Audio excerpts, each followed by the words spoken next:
Hindi lang tayo responsible sa mga pasyente dito sa loob ng clinic. Ito pa,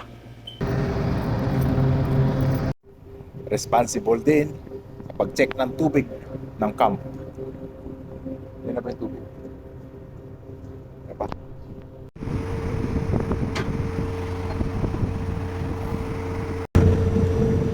At ito rin, trabaho rin namin to. Taga-monitor. Taga-monitor ng basura. Kaya kukolektahin.